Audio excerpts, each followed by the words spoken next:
بسم اللہ الرحمن الرحیم۔ ناظرین، آج کا پانچواں اور آخری ویلاگ، پیج 197، سیرت النبی جلد سوم۔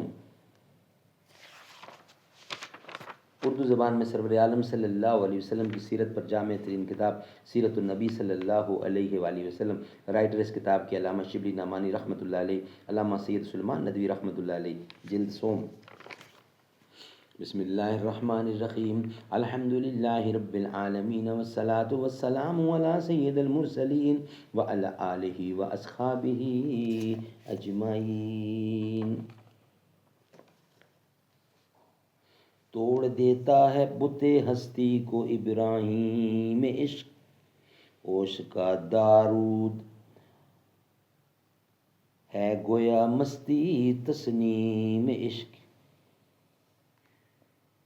اوروں کا ہے پیغام اور میرا پیام اور ہے، اوروں کا ہے پیغام اور میرا پیام اور ہے، عشق کے درد مند کا طرز کلام اور ہے۔ طاہر زیر دام کے نالے تو سن چکے ہو تم، طاہر زیر دام کے نالے تو سن چکے ہو تم، یہ بھی سنو کہ نالائے طاہر بام اور ہے۔ آئی تھی کوہ سے صدا راز حیات ہے سکون، کہتا تھا مور ناتواں لطف خرام اور ہے۔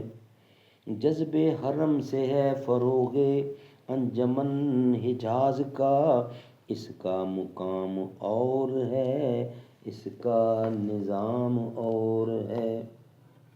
جب جبرائیل علیہ السلام وحی لے کر حضرت صلی اللہ علیہ وسلم کی خدمت میں آئے تو آپ جلد از جلد اپنی زبان سے ان کے الفاظ کو ادا کرنے لگتے اور اس پر حکم ہوا، لا تحرک بہ لسانک لتعجل بہ ان علینا جمعہ وقرآنہ۔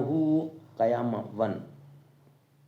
وحی کے الفاظ کے ساتھ اپنی زبان کو عجلت طلبی کے لیے جنبش نہ دو، اس کی حفاظت اور قرأت کا فرض ہم پر ہے۔ اس کے بعد جب جبرائیل نازل ہوتے تو آپ خاموشی سے سنتے اور ان کے چلے جانے کے بعد آپ اس کو پڑھتے۔ بارگاہ نبوی میں جبرائیل کے آنے کا کوئی وقت معین نہ تھا، صبح و شام، روز و شب، صلح و جنگ، ہر وقت فیضان الہی کا چشمہ ابلتا رہتا تھا۔ حضرت عائشہ صدیقہ سے روایت ہے کہ ایک دفعہ آپ نصف شب کو سوتے تھے کہ اٹھ کر بقیع کے قبرستان میں تشریف لے گئے۔ صبح کو آپ نے فرمایا، رات جبرائیل نے مجھے پیغام دیا کہ میں اس وقت تک بقیع جا کر لوگوں کی مغفرت کی دعا مانگوں۔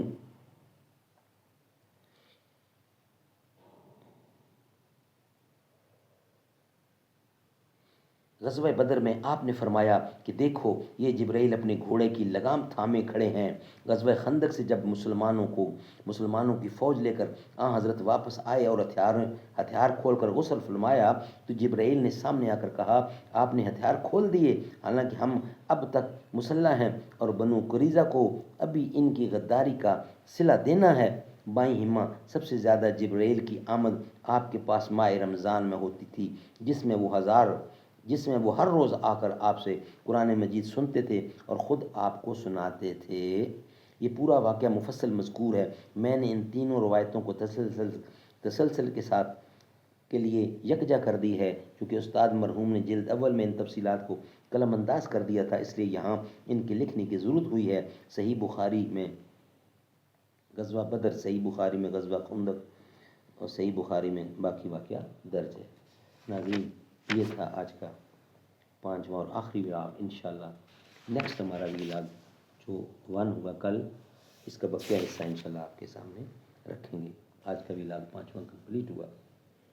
یا اللہ یا رحمان، سانسوں کی تکرار میں اللہ، روح کے نازک تار میں اللہ، پھولوں کی مہکار میں اللہ، چڑیوں کی چہکار میں اللہ، گلشن میں تکرار میں اللہ، چمن میں لالا زار میں اللہ، دریاؤں کی دھار میں اللہ، صحرا میں کوثار میں اللہ، چوٹی پر اور غار میں اللہ، مسجد میں بازار میں اللہ، مومن کی تلوار میں اللہ، غازی کی للکار میں اللہ، ایک تارے کی تار میں اللہ، مقتل میں اور دہار میں اللہ، کٹیا میں اور دربار میں اللہ۔